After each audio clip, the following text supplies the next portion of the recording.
तो बहुत अच्छा क्वेश्चन है। Why boiled egg spin faster than raw egg, thinking develop हुआ है इससे, ठीक है। एग के ऊपर एक एंट्रोपी पे सवाल बनता है, किस पे बनता है? एक सी से आर्च पे बनता है। बिल्डिंग्स कंप्रेशन में बहुत स्ट्रांग होता है। एक्स पे देर आर वेरियस क्वेश्चंस। और देखो इनर्शिया रहा बात इसका रीजन पर, ठीक है। इसका रीजन सिंपल सा है, इसका रीजन है मोमेंट ऑफ इनर्शिया, ठीक है। मास moment of inertia, not area moment. Area moment of inertia पे भी बहुत प्रैक्टिकल क्वेश्चन बनता है बॉस। दोनों एक ही तरह का है, दोनों में सिमिलैरिटी है। एक टॉर्क के बारे में बात करता है, एक बेंडिंग मोमेंट के बारे में बात करता है, ठीक है। बस मास मोमेंट ऑफ इनर्शिया। सबसे पहली बात समझते हो इनर्शिया है क्या।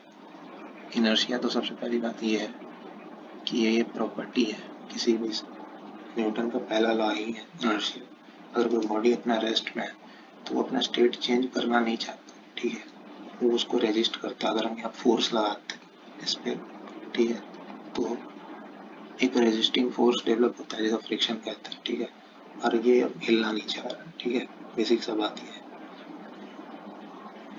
तो अब देखो हम कैसे इंश्योर करें, अगर हम फोर्स सेम लगा रहे हैं, ठीक है, एक मास m1 है मेरे पास, हम कैसे इंश्योर करें कि मेरा इनर्शिया जो है डिस्टर्ब नहीं हो रहा है, ठीक है। मतलब अगर मैं रेस्ट पर हूँ तो रेस्ट में ही हूँ, ठीक है। तो हम मास को हेवी ले लेंगे, सेम फोर्स लगाओ। अब ये अगर इस पे ये हिल जा रहा है, इस पे ये वेलोसिटी v से आगे ट्रांसलेट कर जा रहा है, मास बढ़ा दो, ठीक है।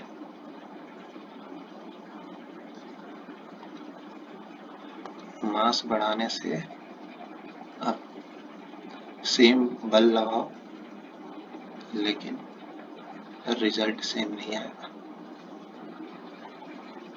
ठीक है। तो ये तो बहुत सिंपल तरीके से, सिंप्लीफाई तरीके से इसमें समझने की कोशिश की कि इनर्शिया क्या होता है। अब मोमेंट ऑफ इनर्शिया क्या होता है। इनर्शिया अपना स्टेट चेंज नहीं कर, इनर्शिया बेसिकली है कि कोई भी चीज, कोई भी वस्तु अपना स्टेट चेंज नहीं करना चाहता, उसको अपोज करता है, ठीक है।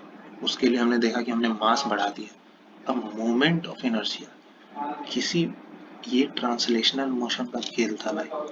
मोमेंट ऑफ इनर्शिया का खेल रोटेशनल मोमेंट या मोमेंट जहाँ लगता है। मोमेंट क्या होता है कि if you are trying to rotate something, ठीक है, रोटेट करने को वो अपोज कितना कर पाता है उसको कहते हैं हम लोग मोमेंट ऑफ इनर्शिया, ठीक है।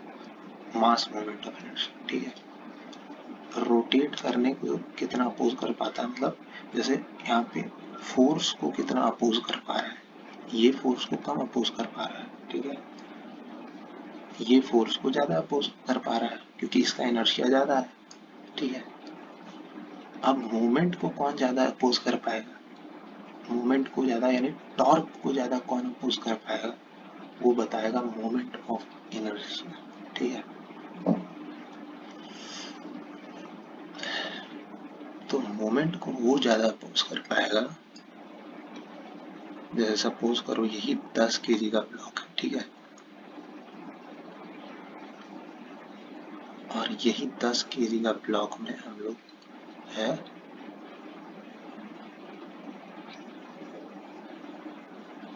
सेंटर से एरिया को बढ़ा दिए, ठीक है। ये पूरा सॉलिड है, ठीक है। यहाँ हॉलो है, हॉलो स्फेरिकल बॉल है, ये सॉलिड से स्फेरिकल बॉल है, दोनों का मास सेम है, लेकिन डिस्ट्रीब्यूशन ऑफ मास इस प्लेस में मेजर हो। यहाँ जो मास है वो ज़्यादा दूर तक डिस्ट्रीब्यूटेड है, तो it will require more torque. इस छोटा मोटा टॉर्क इसको रोटेट नहीं कर पाएगा, ठीक है। ये सब मास देखो सेंटर से काफी दूर पे है, ठीक है। तो ये जो है टॉर्क को सबसे ज्यादा अपोज करेंगे, ठीक है। ये मास, ठीक है, टॉर्क को सबसे ज्यादा अपोज करेंगे, ठीक है। तो ये बॉल, दोनों बॉल को अगर सेम जगह से छोड़ा जाए तो ये धीरे स्पिन करेगा, ठीक है। धीरे स्पिन करेगा यानी धीरे से ये नीचे आएगा, टाइम इसको ज्यादा लगेगा, ठीक है। धीरे धीरे करके आएगा, ये तुरंत पहुंच जाएगा नीचे, ठीक है। यही लॉजिक यहाँ पे है।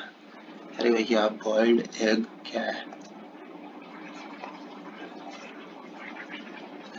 और मटेरियल देखो, मटेरियल ऐसा थोड़ी है कि एग को बॉयल कर दो मटेरियल लॉस होता है, डीनेचुरेशन होता है। वो एंट्रोपी जो है उस पर बात कर चुके हैं, इन सब चीज़ें डीनेचुरेशन होता है, ठीक है। बेसिकली बॉइल्ड एग का जो एंट्रोपी होता है वो डीनेचुरेशन की वजह से एंट्रोपी इसका बढ़ता है, ठीक है। शॉकिंग लगेगा, लोग कहते हैं यॉल्क सॉलिड होता है, और उतना वो सब रीज़न नहीं है, ठीक है। तो उस अलग वीडियो है मेरा उस पर बना हुआ, ठीक है। हो सके तो मैं डिस्क्रिप्शन में दे दूंगा, ठीक है। हाँ भाई, बॉइल्ड एग और मांस तो कंजर्व है, डीनेचुरेशन जो हार्ड स्ट्रक्चर है वो कन्वर्ट हो गया है, बस डीनेचुरेशन हो गया, टूट चुका है वो, ठीक है। प्रोटीन के मॉलिक्यूल्स टूट चुके हैं बस, और कुछ नहीं हुआ। मास सेम है, ठीक है, बस एक्सिस के अबाउट मास का डिस्ट्रीब्यूशन का खेल है, ठीक है। यहाँ पे क्या है भाई साहब, इस केस में जो यॉल्क जो फ्लूइड होता है, जो बाद में यॉल्क बन जाता है, ड्यू टू सेंट्रीफ्यूगल फोर्स वो जाकर के सरफेस पे जाके जमा हो जाएगा, ठीक है। अरे मेरे भाई, ये कच्चा अंडा है, ठीक है भाई अभी, लेकिन हम अंडा का नाम नहीं लेना था, ठीक है। साइंस है, समझने के लिए कुछ साइंस, ठीक है।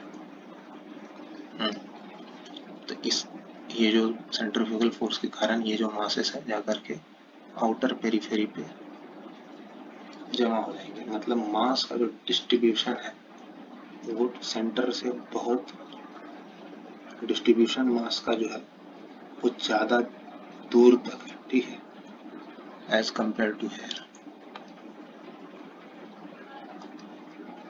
ये जो एक्सिस है देखो, इससे ये मासेस दूरी पर है, ठीक है। और जितना ज़्यादा मास दूरी पे होगा उतना ये टॉर्क को रेजिस्ट करेगा, ठीक है। यहाँ पर क्या सीन है, यहाँ पे तो कोई सीन नहीं है, यहाँ पे तो मास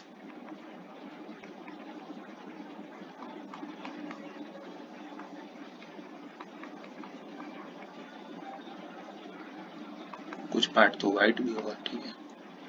यहाँ तो, अरे यार बीच में बनना था, ठीक है। यहाँ तो एक्सिस से मास का डिस्ट्रीब्यूशन किस केस में ज़्यादा है, फर्स्ट केस में या सेकंड केस में? सेकंड केस में सेंट्रीफ्यूगल फोर्स, क्योंकि लिक्विड स्टेट में था ना, सारा मास जाके एक्यूमुलेट हो गया पेरिफेरी पे, ठीक है। ये छोटा क्यों दिखा रहा हूँ, इसको तो सेम साइज का दिखाना चाहिए, ठीक है।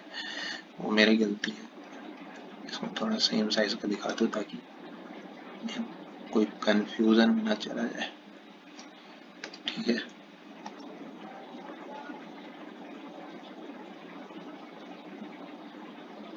ये सारे पेरी पे जाकर के लिक्विड पार्टिकल्स हैं वो जमा हो गए, ठीक है।